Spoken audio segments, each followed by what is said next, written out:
সময় ছিল যখন লোয়ার কাস্ট মানুষদেরকে নিজেদেরকে ঢেকে রাখার জন্য ব্রেস্ট ট্যাক্স বা মুলাকারাম দিতে হতো।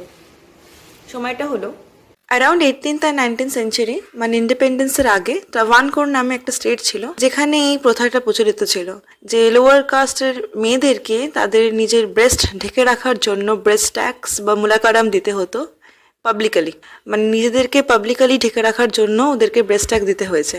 Around 1800 girl named Nangeli, lower caste girl definitely, তাকেও যখন পাবলিকালি ট্যাক্সটা চাওয়া হয় তো সে তার breast in front of that public, so call public, তাদের সামনে কেটে সেটা বানানা লিফ এর ওপর প্রেজেন্ট করে তাদের দেয়।